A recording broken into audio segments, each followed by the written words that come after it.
Good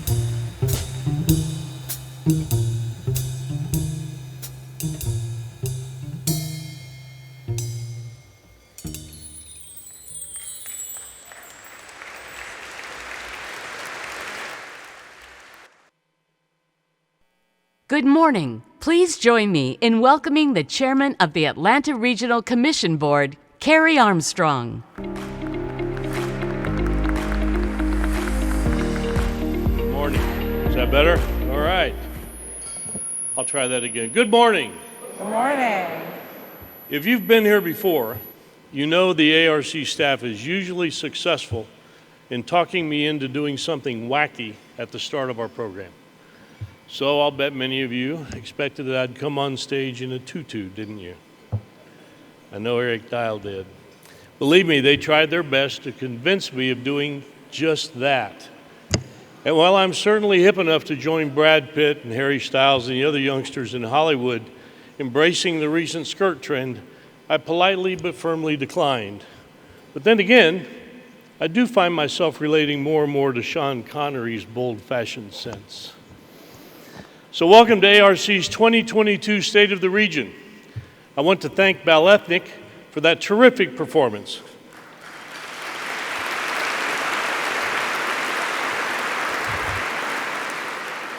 What a great way to open today's program. These performers are amazingly talented. Let's give them one more round of applause.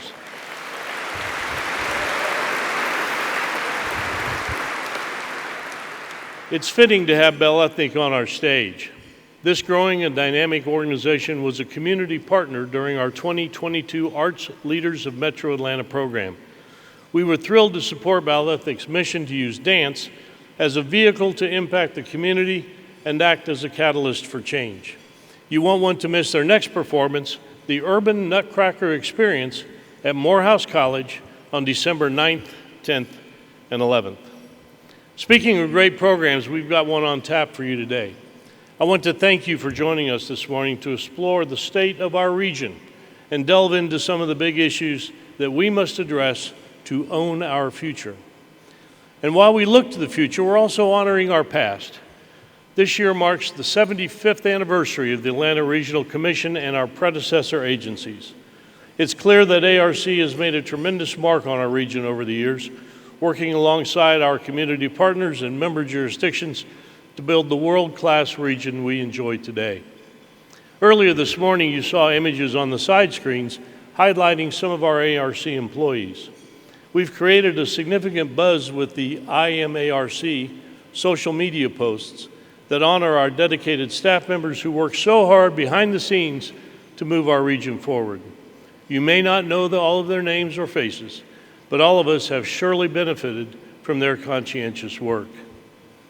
Before we get started, I want to recognize our generous sponsors whose support makes this day possible. Please hold your applause until all have been named.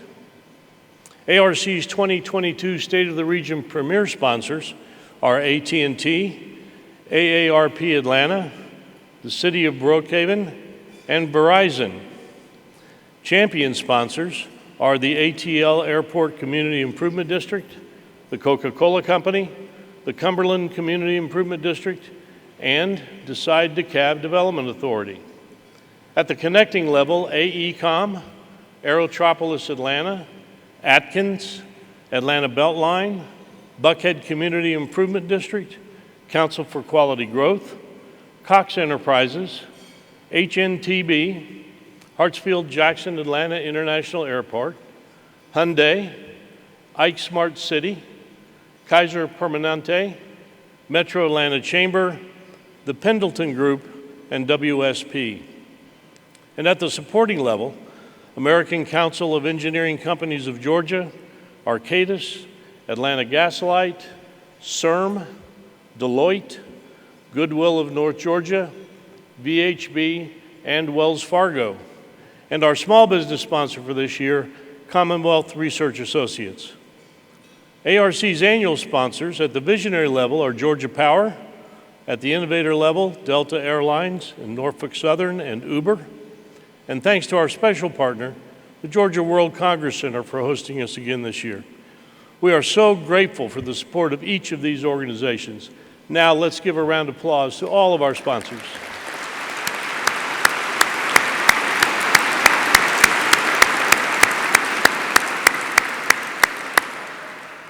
I'd like to recognize our elected and appointed officials who are joining us from the Georgia General Assembly, our federal and state partners, and our county and city governments.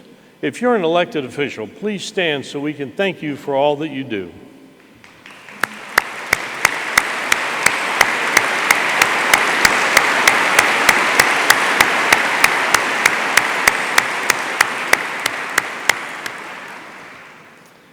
I also want to recognize my fellow officers of the ARC Board, our Vice Chair, Rochelle Robinson, Mayor of Douglasville, our Secretary, Dr. Ramona Jackson Jones, Chairwoman of the Douglas County Commission, and our Treasurer, Bob Reeves, Citizen Member for District 3. And would all of our ARC Board members present today please stand?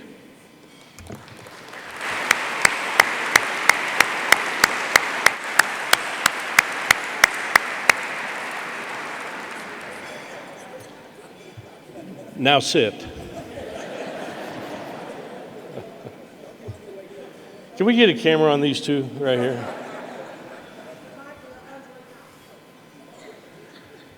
It's an honor for me to serve with this particular group of people. They are true leaders, and it's a pleasure every time we get together to deal with the region's challenges. So thank you personally from me to all of you. As a final recognition, I'm thrilled that so many of our Regional Leadership Institute graduates have joined us today. Will the RLI class of 2022, the most recent class, please stand and be recognized?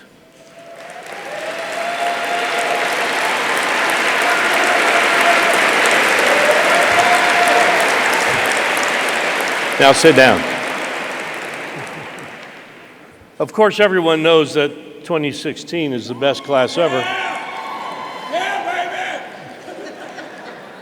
But the class of 2022 has declared themselves the best class forever. So we'll just humor them, bless their hearts. We've had quite a busy year at ARC as our region continues to navigate through the pandemic and turbulent economic waters while making the investments today that will impact our future. You'll hear all about this and our agency's purposeful direction in just a few minutes from ARC's dynamic and very talented Executive Director and CEO, Anna Roach. We'll also be challenged to think differently about workforce housing and a significant but sometimes overlooked segment of our economy during our What's Next ATL speaker series. And be sure to stay with us, as later in the program we'll give away a few gift packages that will help you get to better know communities around our region that have participated in ARC's Livable Centers initiative. I am really excited about our theme today, Owning Our Future. It truly speaks to me, and I hope it does to all of you. It makes clear that the future doesn't have to be something that just happens to us. We can shape it. We can take active steps to bring about the kind of future for our region that we want. We can own it, as they say today. But don't take my word for it. Let's hear directly from some local teenagers whose futures are in our hands.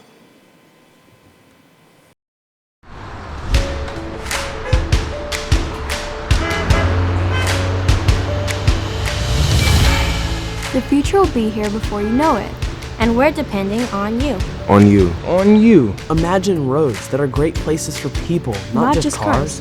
Where I can ride my bike, take a walk, grab some pizza or hot wings, and catch a bus or a train to the Beltline or a Braves game.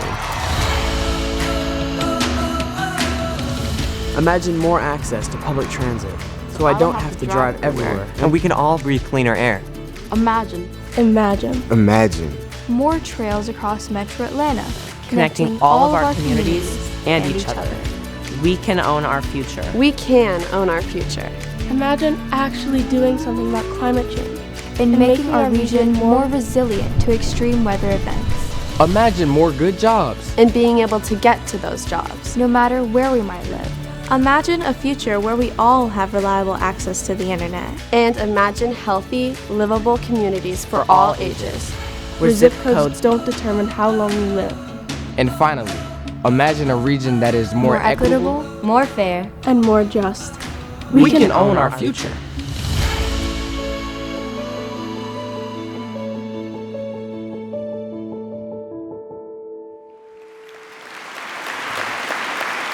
Please welcome the Executive Director and Chief Executive Officer of the Atlanta Regional Commission, Anna Roach. Good morning, everyone.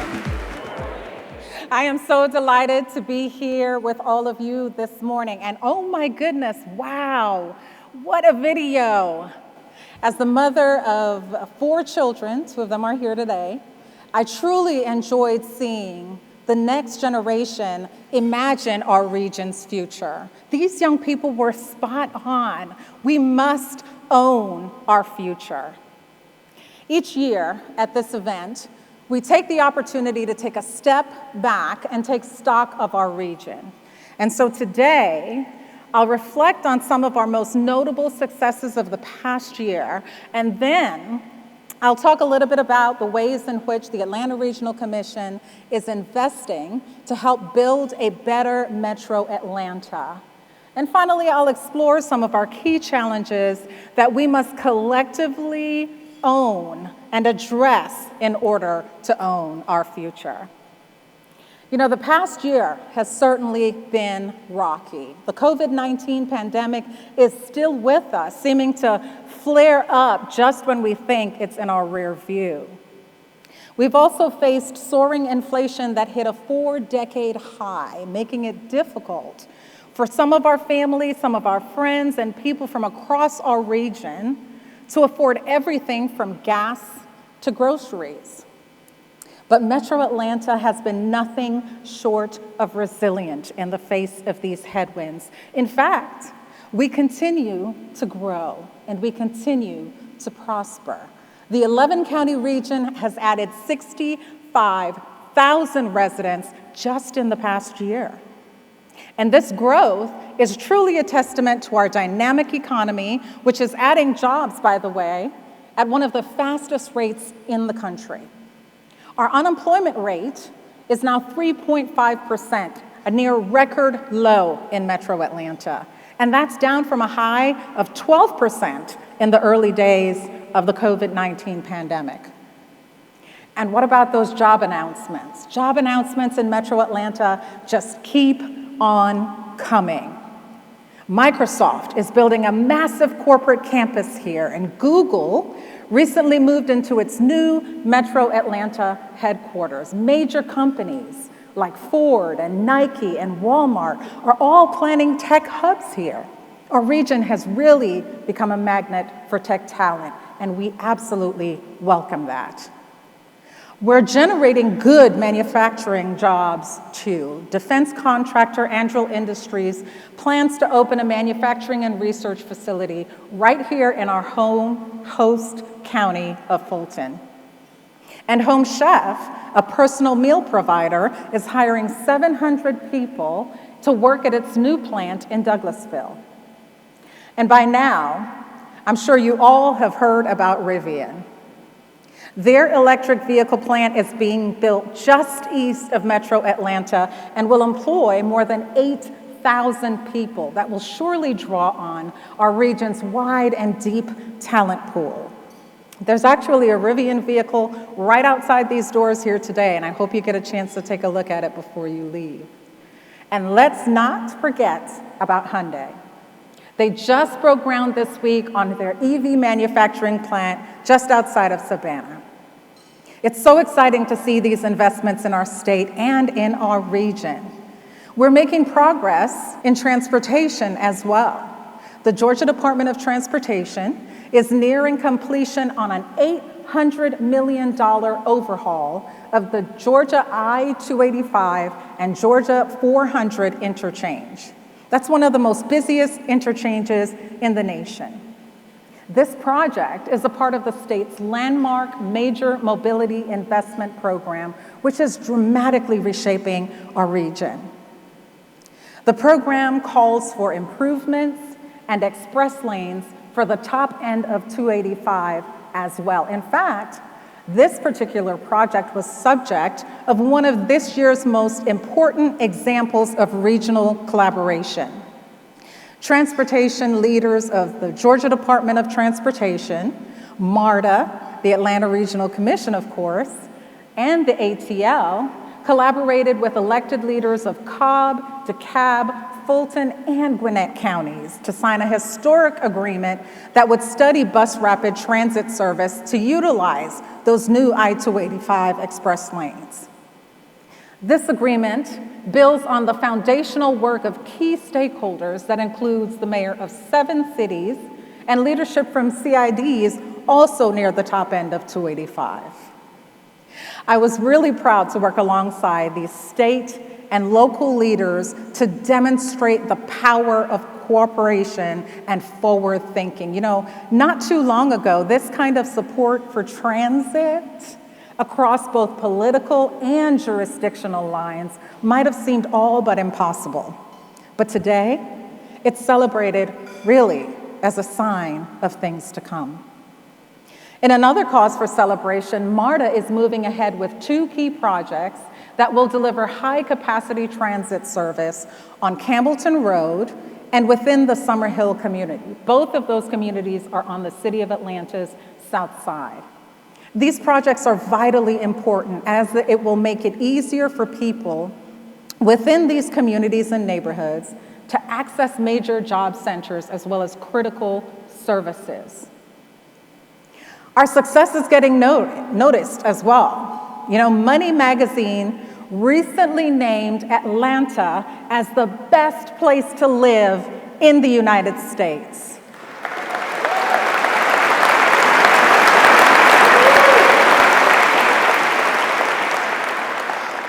Or, as our 61st mayor would say, in the galaxy. How about that, Mayor Dickens? And if that wasn't enough, our region's economic growth has played a key role in the state of Georgia being named the nation's #1 place to do business in America by Area Development Magazine for the 9th year in a row.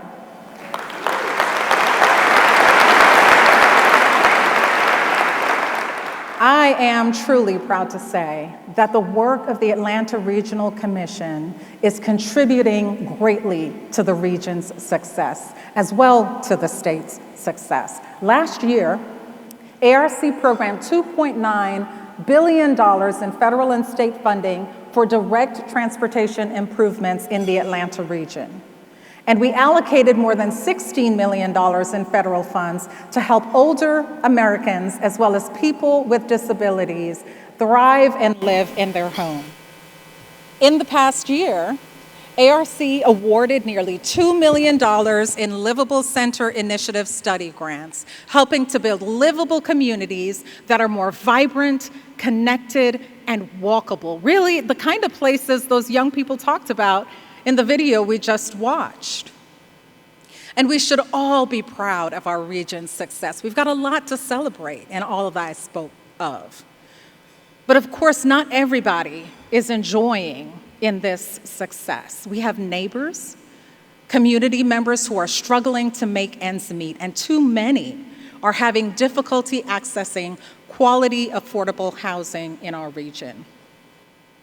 That's why our theme this year is owning our future. To own our future, we must not be afraid to tackle our most important and difficult challenges. To own our future, we must be decisive about our direction and make the investments that set us on a path to success. And to own our future, we have to dream big. We have to imagine what is possible with the power of our collective thought and resources. For the past year at the Atlanta Regional Commission, we've been doing just that. We have identified, as a consequence of that thinking, 5 key regional priorities that will guide our work and get us to owning our future. Each of these priorities is critically important to the future of our region. First, housing. We've all seen the headlines about the growing housing affordability crisis in Metro Atlanta, but also across the United States. Rents and home prices are simply rising too fast. This threatens our quality of life in Metro Atlanta, it threatens our competitiveness in Metro Atlanta, and it threatens our economic future if we don't address it. ARC's regional housing strategy provides local governments with the information and the tools that they need to explore meaningful solutions for their communities. Now, you'll hear much more about this regional challenge and some of our solutions later on in our program from one of our dynamic What's Next ATL speakers. But know that housing remains an area of intense focus for us at the Atlanta Regional Commission. We will address this problem. Our next priority is climate change and resiliency. You know, we have made progress over the years through innovative programs at the Atlanta Regional Commission, like our Livable Centers Initiative, the Georgia Commute Options, as well as our Livable Green Communities Initiative. But it's time that we place even greater emphasis on climate change. And I'm excited to announce that the Atlanta Regional Commission will be taking a leadership role in this critical area, led by our Natural Resources Department. Our new climate initiative that will be launched in 2023 is designed to provide counties and cities in our region with the subject matter expertise as well as technical assistance that they need to access funding and implement real change. Again, the time for talking about climate change is over. We must take action. We must also ensure that this third area of focus for the Atlanta Regional Commission, equity, infuses all of the work that we do. Our goal is to build a great region where everybody has the chance to succeed, no matter where they live in Metro Atlanta. So many of us here in this room are focused on making our region a more equitable place, and with good reason. But we may sometimes need to remind ourselves and remind others why we wake up every day and stay committed to this important work. While many thrive in Metro Atlanta, we also regrettably have one of the lowest rates of upward mobility in the country. It's simply too hard for people to climb out of the lower rungs of the economic ladder. And consider health outcomes as we just came out of this pandemic. Do you know that where you live in Metro Atlanta can impact how long you live? People in the Vinings community, as an example, on average, live about 88 years compared to just 65 years for those living in the Atlanta English Avenue community. So what does equity look like for the Atlanta Regional Commission? Well, it means prioritizing projects that not only move people from point A to point B, but investing in those that make it easier for residents in underserved communities to get good jobs. It means focusing on resources and on communities where people have significantly lower life expectancy. It means investing in people, investing in job training to provide new career paths and upward mobility for those who have trouble doing so. We must be intentional to bring about this change.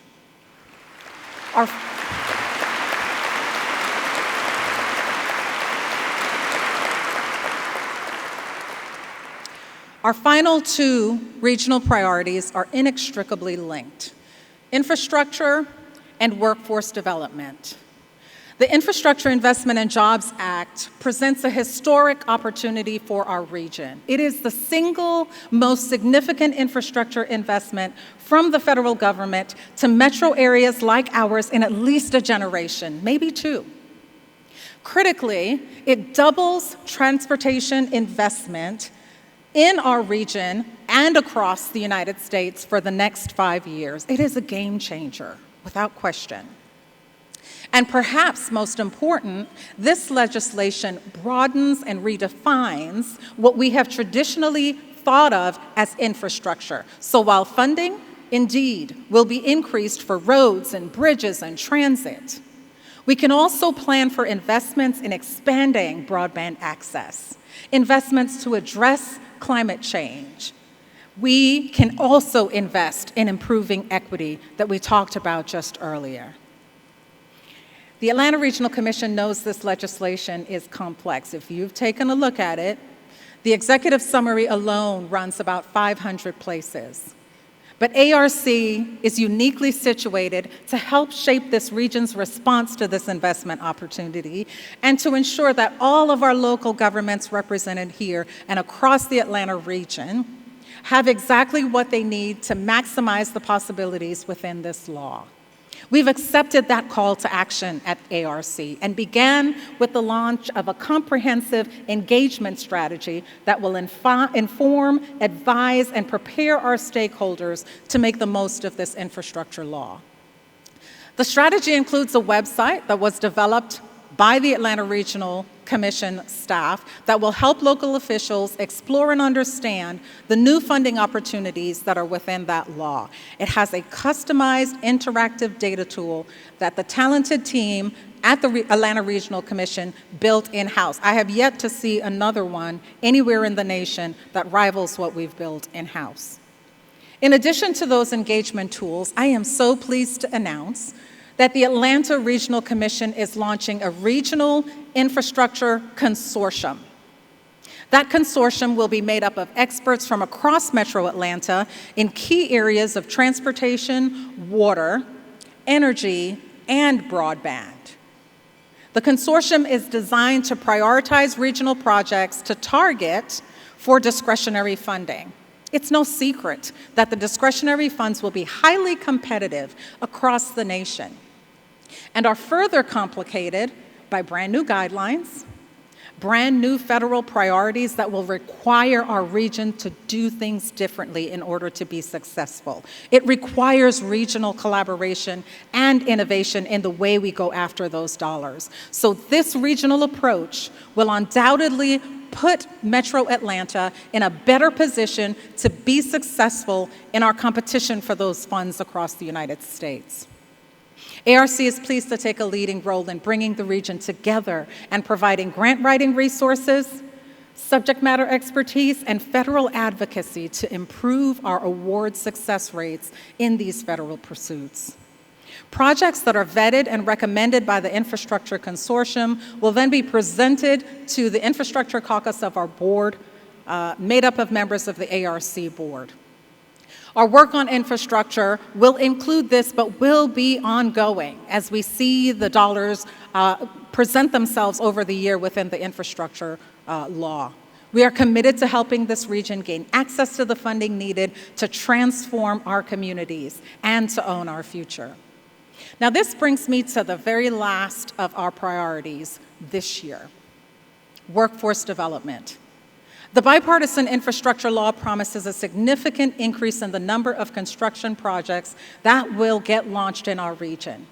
And this comes at a time when many of the firms, some of who are represented here this morning, are having trouble filling those positions that are open today.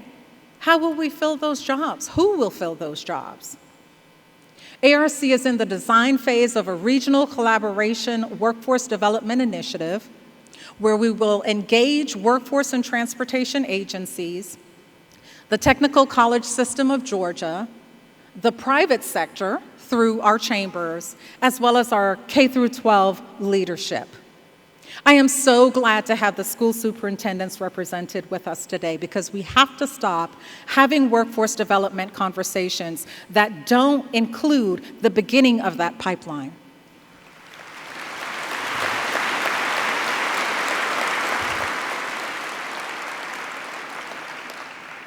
The goal of this convening will be to identify and fund both construction and EV skilled worker training programs to meet the demand we know is coming to our region so that Georgia and Metro Atlanta can deliver on their infrastructure promise. All of this may seem daunting, but we know that Metro Atlanta has what it takes to affect real change. We know that. Because after all, we are the cradle of the civil rights movement. Decades ago, our leaders had the vision to build a world-class airport that transformed our region to the global economic powerhouse that it is today.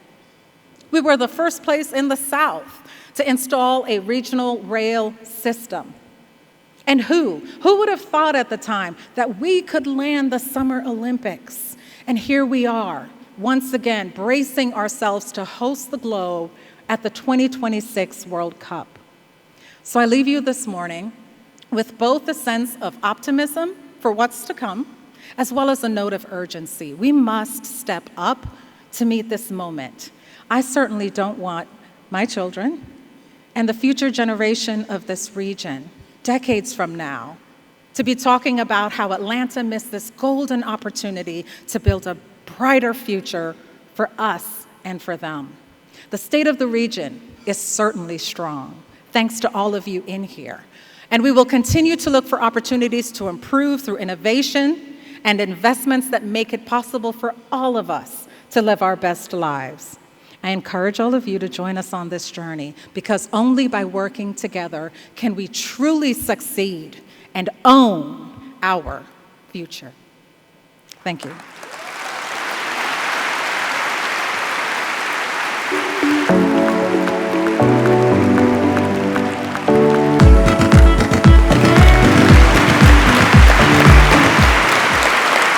Imagine graduating high school on a Wednesday, getting married on a Friday, and moving to the US on a Sunday.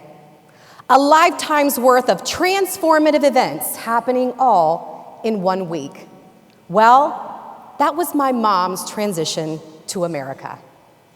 My parents were filled with the hope of the American dream, a new life, a new land, a birthplace of possibilities that took them from Cartagena, Colombia, to Atlanta, Georgia.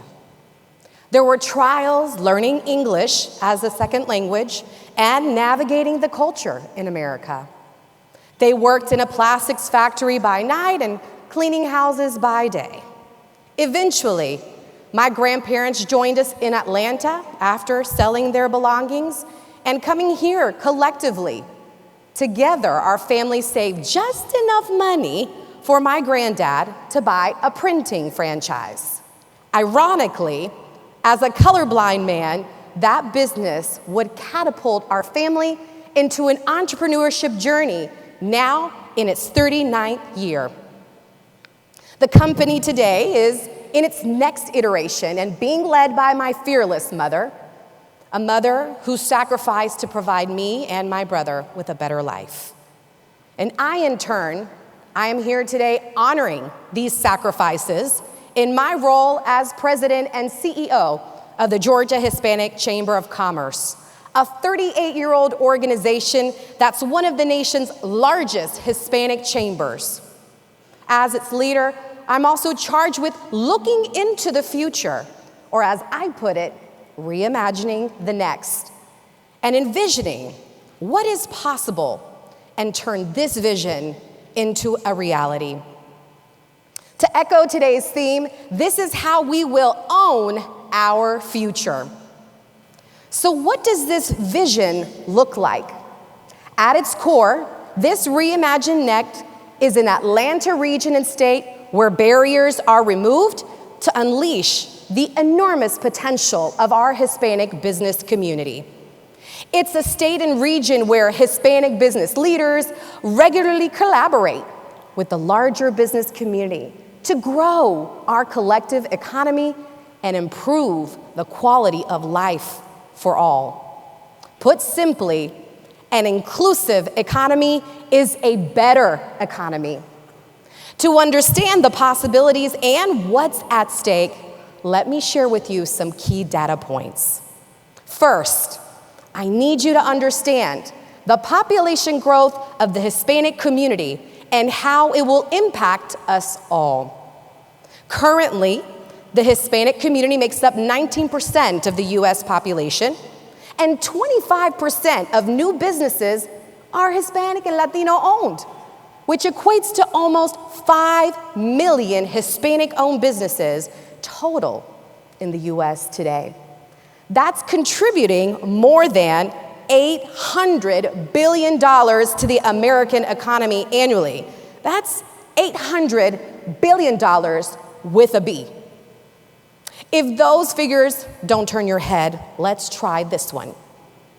If Hispanics in the US were their own country, their GDP would rank the 5th largest in the world, surpassing that of the UK and India. So the future holds great potential. Consider that the number of Hispanic businesses will increase significantly as the Hispanic population is expected to grow by approximately 60% in the next 25 years. But there are significant barriers to unleashing the full potential of this community that we simply cannot minimize or ignore anymore.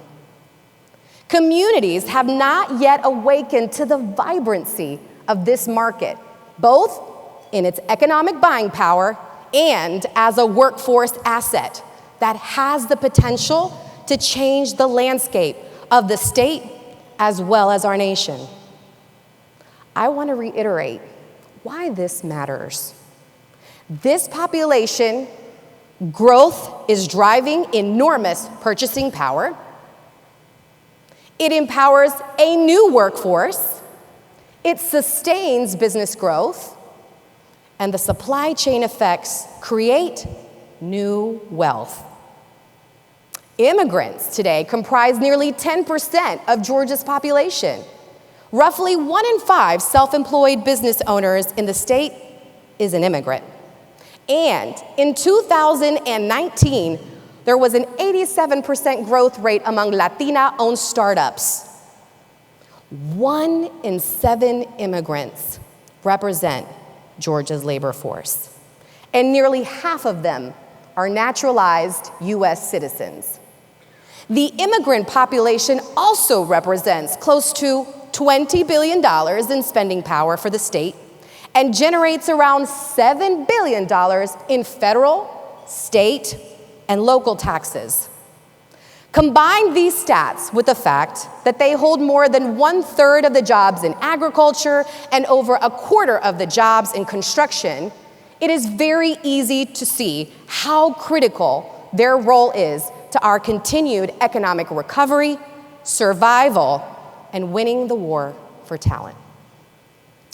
However, language barriers, a lack of credit history, a lack of financial education, tech and digital literacy, a lack of knowledge of the local laws and regulations, and yes, immigration status are hurdles that we face. The solutions to these barriers are at the forefront of the Georgia Hispanic Chamber, and we are reimagining the next, and we're counting on all Georgians.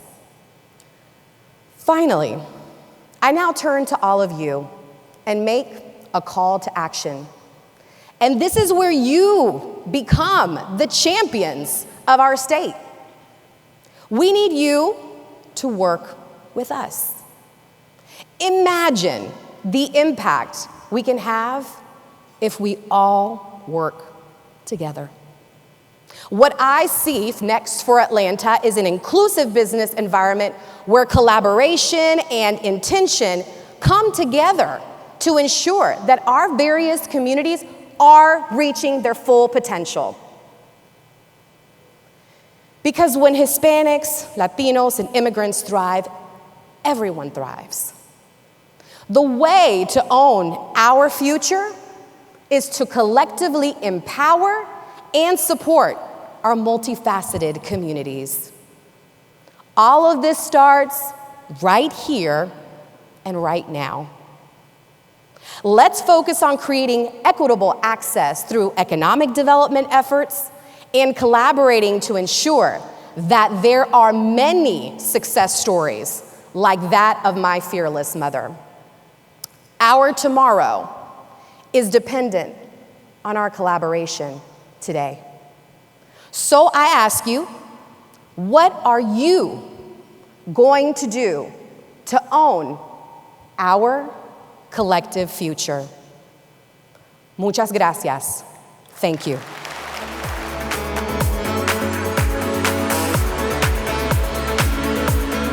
Please welcome ARC's What's Next ATL speaker, Nicole Hendrickson, Chairwoman of the Gwinnett County Board of Commissioners.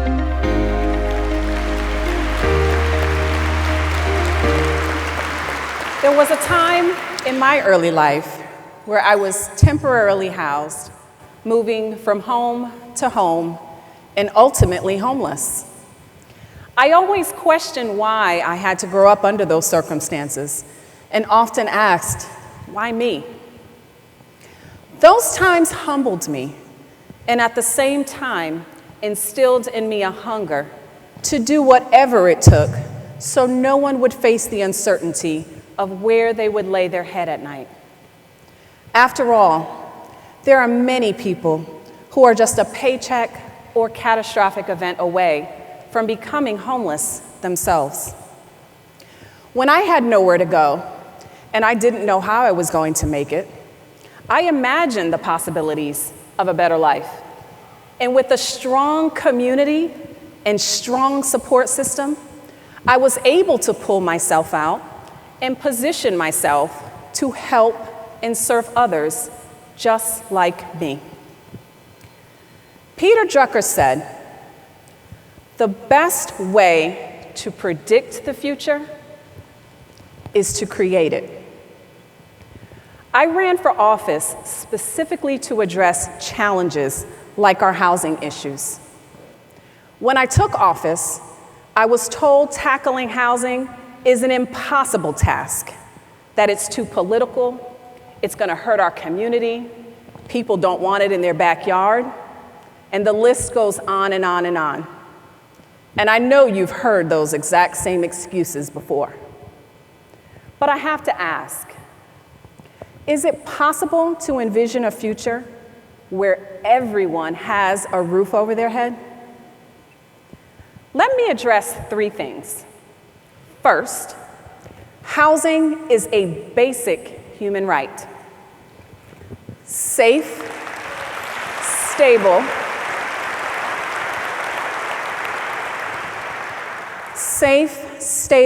affordable housing is a necessity to achieving other human rights like safety and security.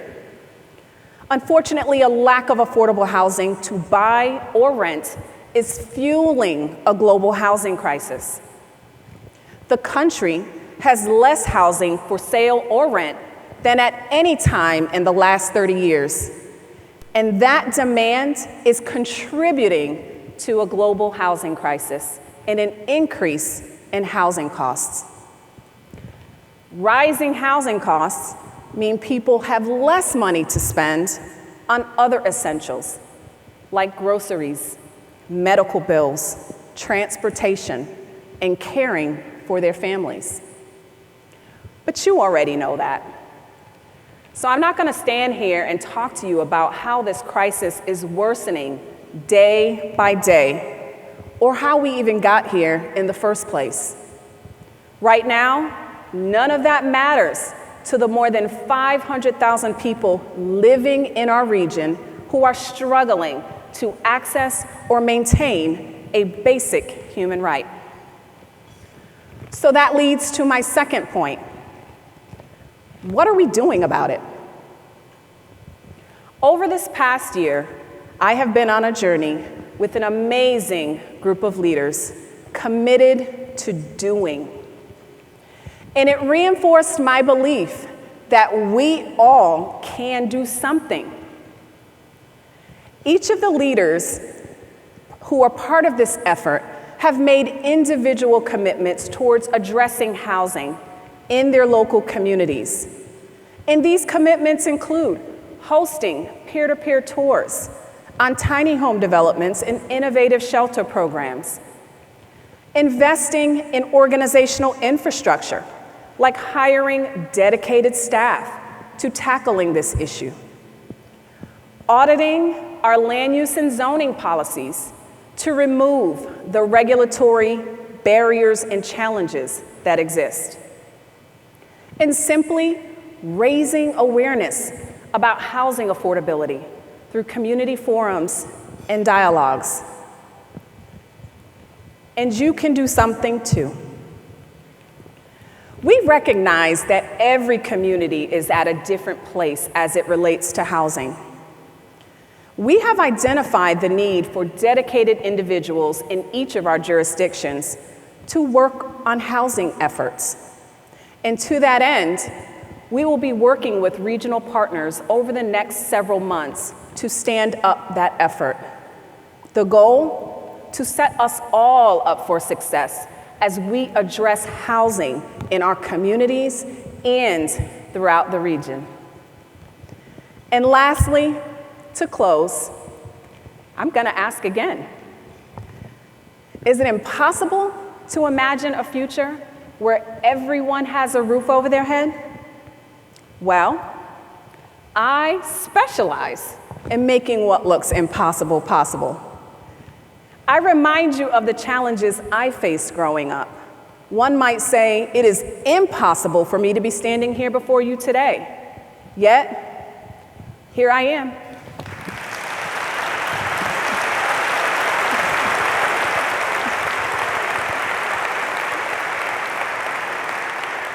I'm showing up. I'm showing up for you, for my son, my husband, my community. Our housing crisis is not just a local issue. It is a regional one we must tackle together. We must address this crisis head on to create a better future, a future where everyone has access to safe, quality, affordable housing. It warms my heart that our great region is growing. This just means there is great opportunity ahead. Our community needs you. It needs us. I've already shown you my commitment by leading a regional group of leaders towards a collective vision. Now, it's your turn. There's an old ancient proverb that says, the best time to plant a tree was 20 years ago. The second best time is now.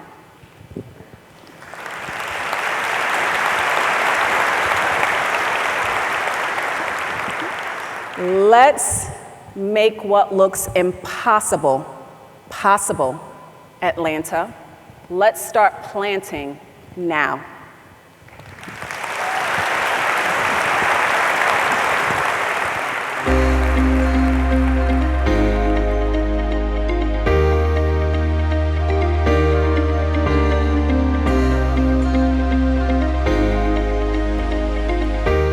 Please welcome ARC's Chief Operating Officer, Mike Alexander, and Chief External Affairs and Strategy Officer, Dr. Malika Reed Wilkins.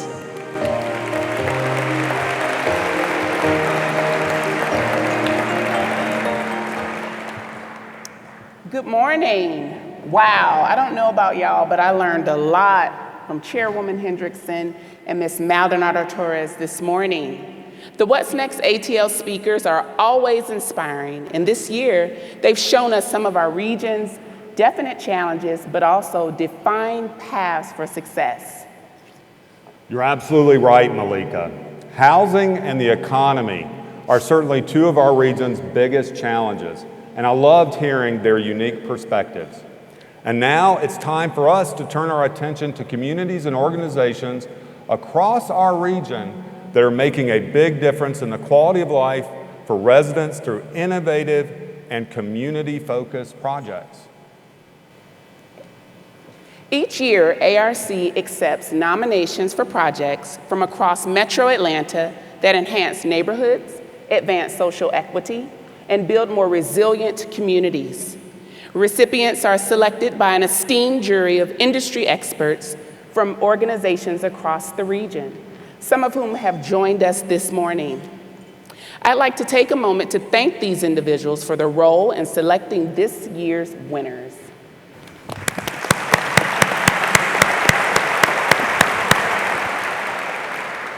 Now let's take a look at this year's Regional Excellence Award winners. Each year, ARC honors our region's organizations and communities that have made extraordinary contributions to creating one great region. for innovative development. The Regional Excellence Award goes to Columbia Ventures LLC and MARTA for the Edgewood-Candler Park transit-oriented development. Edgewood Park is a vibrant mixed-use development on the City of Atlanta's east side that includes 432 apartments, commercial space, a 1-acre urban plaza, and the headquarters and performance space for Moving in the Spirit, a nonprofit youth arts organization. But what makes this development stand out is the location, a former parking lot at the Edgewood-Candler Park MARTA station. With funding support from an ARC Livable Centers Initiative grant, this transit-oriented development is part of MARTA's ongoing effort to develop its rail station parking lots, to re-energize neighborhoods, add housing options, and make it easier for people to access the MARTA system.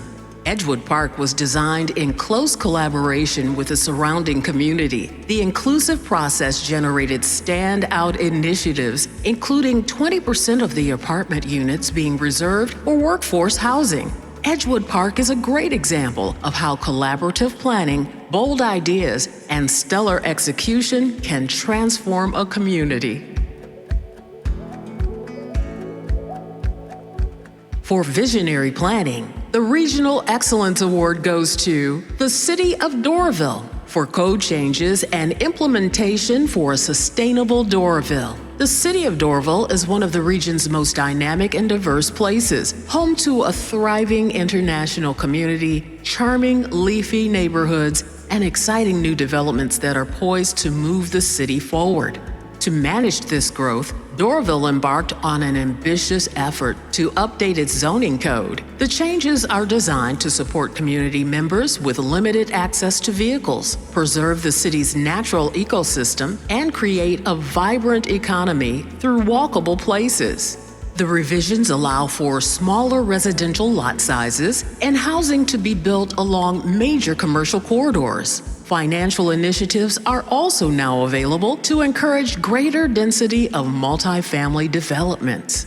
New developments must now include native tree and plant species, hookups for EV charging stations are required in new homes, and the city has prioritized the purchase of electric vehicles for its fleet. The city has also partnered with Trees Atlanta to plant over 90 trees each year.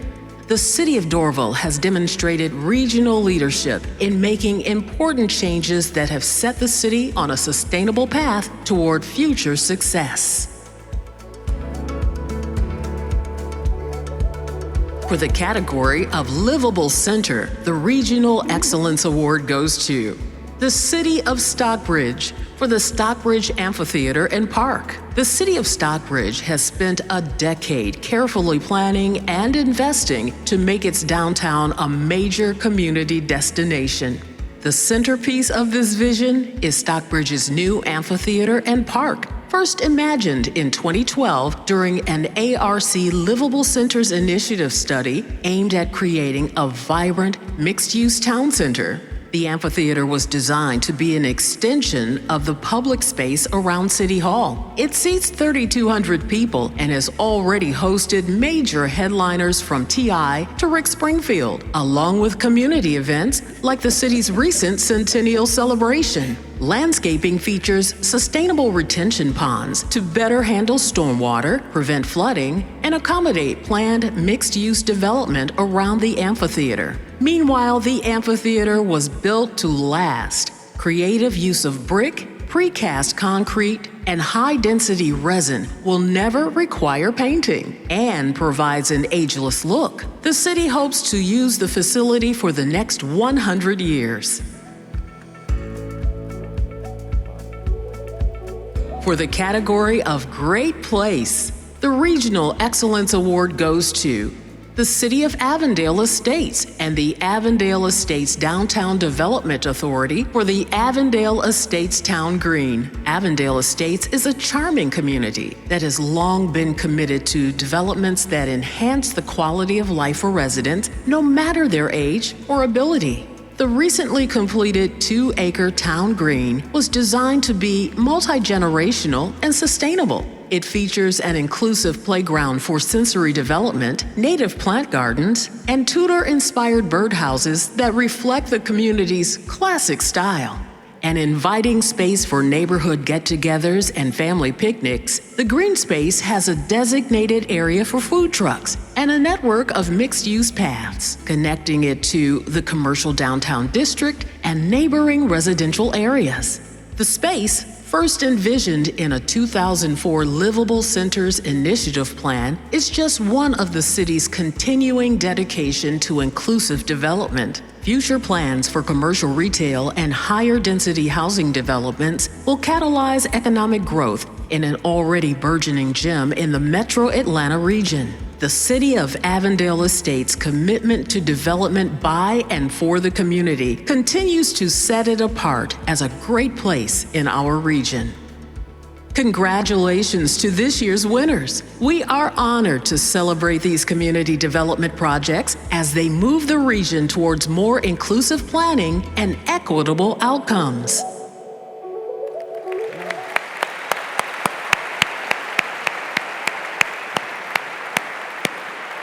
At this time, we would like to invite the award winners to join us on stage for their well-deserved recognition. Accepting the Innovative Development Award for Edgewood Candler Park Transit-Oriented Development are Managing Partner of Columbia Ventures, LLC, Dylan Baines, and Senior Director of Transit-Oriented Development, Jacob Vallow.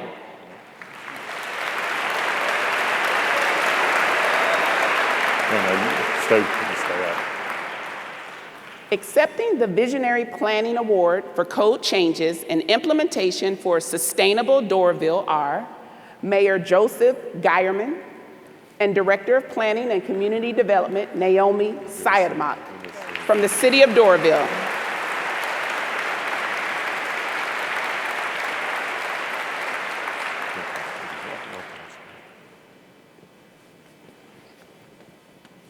Accepting the Livable Centers Award for the City of Stockbridge Amphitheater and Park are Mayor Anthony Ford and City Manager Frederick Gardner from the City of Stockbridge.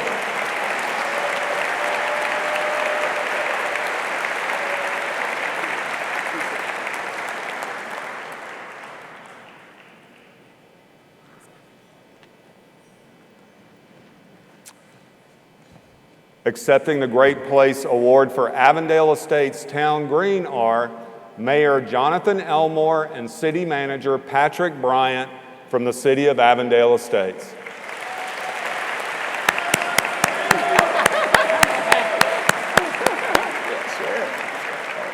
Oh, we can? Yeah, let's do it.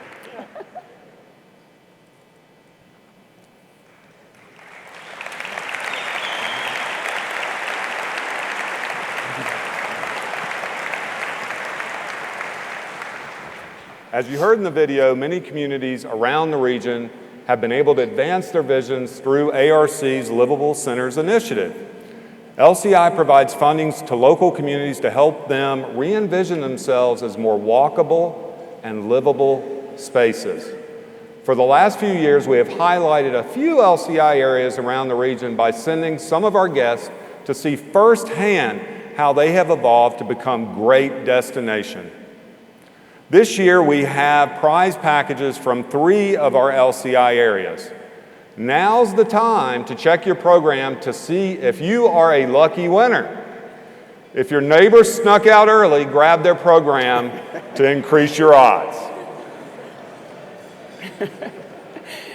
If you have the green sticker on your program, you're heading to Fayetteville.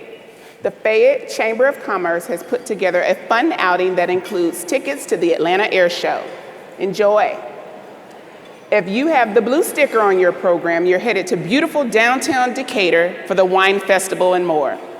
And our final prize this morning is from the Sugarloaf CID. If you have the red sticker, you'll be enjoying a staycation that includes tickets to the award-winning Aurora Theater in Lawrenceville, dinner, and overnight accommodations. If you are one of our lucky winners, after the program, go to the help desk just outside the doors to this room. Right? Let's give a final round of applause. And now, another big round of applause, and we'd like to welcome back to the stage Chairman Armstrong and our Executive Director and CEO, Anna Roach.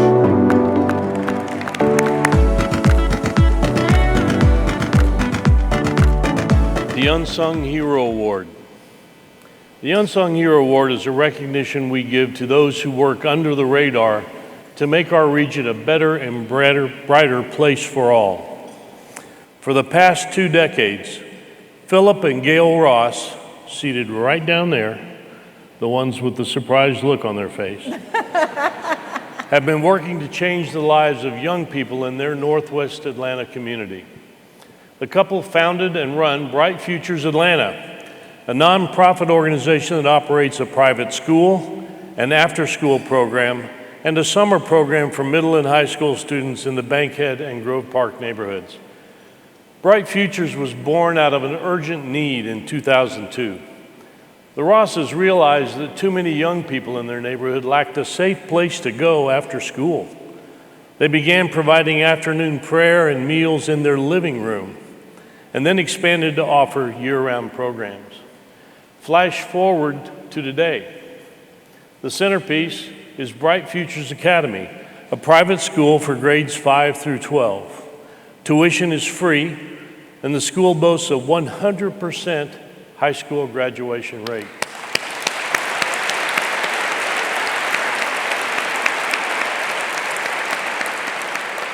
Bright Futures Atlanta also provides after-school arts education and tutoring at a state-of-the-art facility, and an 8-week-long summer program with week-long trips to the Virginia mountains. Today, we are paying tribute to Gail and Philip Ross as ARC's Unsung Heroes. Philip and Gail, I know you weren't expecting this, but please come up on the stage with us, please. Gail and Philip are joined today by one of Bright Futures board members, Rob Metcalf, staff member Whitney Jackson, the principal of Bright Future Academy, Andrea Martinez, and 2 of last year's graduates, Tamila Celestine and Deja Render.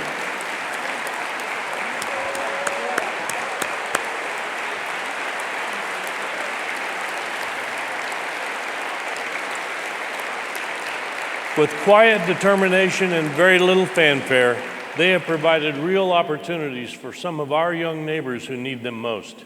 Along the way, the young people with whom they have worked have become their family. For instance, Saquon Bradley is one of 7 students who received their diploma this past May. Saquon started at Bright Futures Academy in the 6th grade. Here's what Saquon says about his experience. Bright Futures is like a family. You feel included in everything going on. You feel welcome, safe, and secure. You don't have to check yourself with bullies because everyone is cool with each other. In January, Saquon will start at South Georgia Technical College in Americus, where he will continue his studies in automotive technology. His future is indeed bright, thanks to the good work of Philip and Gail and the staff at Bright Futures Academy. So please join me once again in celebrating Philip and Gail Ross. Thank you for all that you do.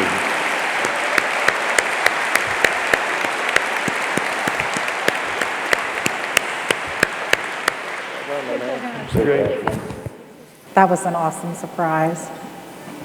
One more round of applause, please.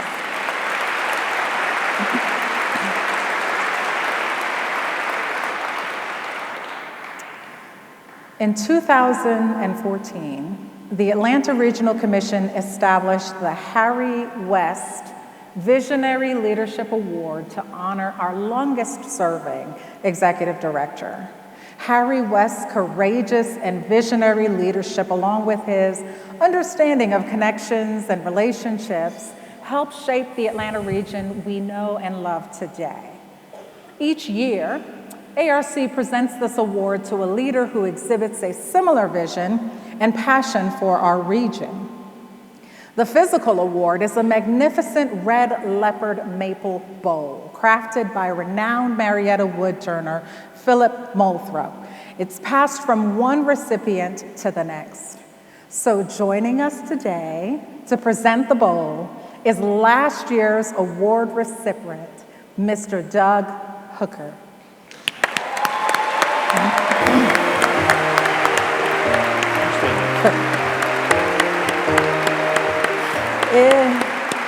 It brings me deep pleasure to honor someone who has served their local community with incredible dedication and tenacity, and whose vision made the region stronger, not just during her elected tenure, but also through her continuing volunteer efforts.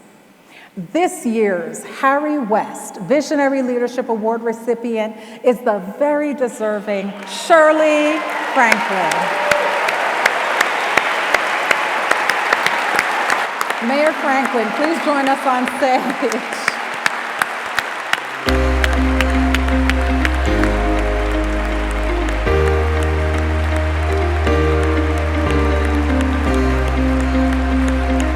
Shirley Franklin was elected the first female.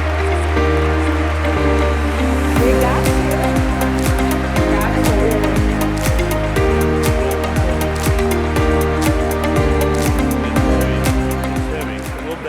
Mayor Shirley Franklin was elected the first female mayor of Atlanta in 2001. Doug thought it was a shot glass. But She served in the administrations of mayors Maynard Jackson and Andrew Young, where she helped to bring the 1996 Olympic Games to Atlanta. As mayor, Ms. Franklin is best known for modernizing the city's aging water and sewer system. She loves to tell that story. And for her pothole posse. She also worked to create the Gateway Center, addressing the needs of the city's unhoused population. And her improvements to city services in her no-nonsense and tell-it-like-it-is style were so popular that she won re-election in 2005 with 90% of the vote.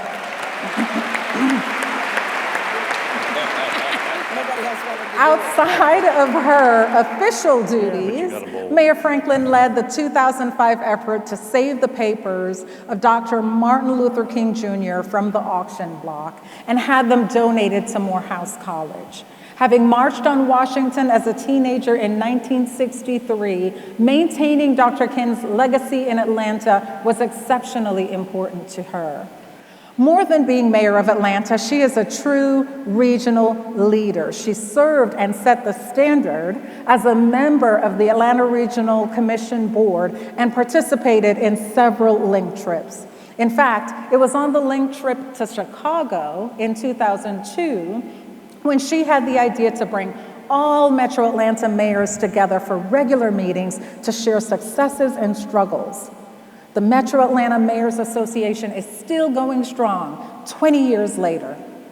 Ms. Franklin currently chairs the board of the National Center for Civil and Human Rights, and earlier this year was named Georgia Trustee by Governor Brian Kemp and the Georgia Historical Society. That's the state's highest honor.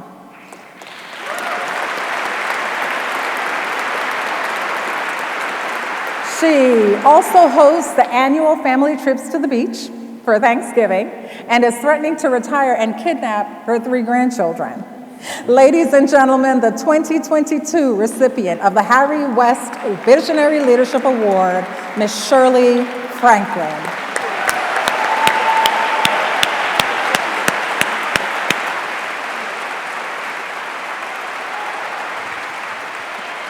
Thank you, everyone. It's wonderful to be with you.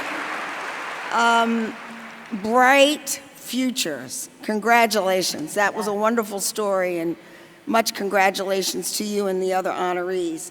I am thrilled to be here, with the exception that it's early Friday morning. In my retirement, I don't do this very much. But one of my daughters, Callie, and her husband and other daughter and friends said, well, we think we should go this year to support Callie. And so here I am. This is a fabulous region, but it will only get better with all of us pulling in the same direction. Thank you very much. Congratulations to everyone. Franklin, one more photo. Just one more photo. One more photo. I'll help you hold one more photo here.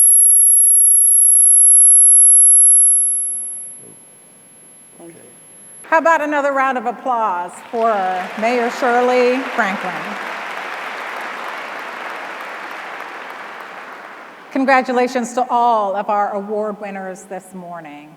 I want to take one more moment to thank our annual partners and our State of the Region sponsors, especially our premier sponsors, AT&T, AARP, the City of Brookhaven, and Verizon, and all of you for joining us this morning. You are paving the way for those who will inherit this region from us. I look forward to owning our future together. Thank you so much for being here.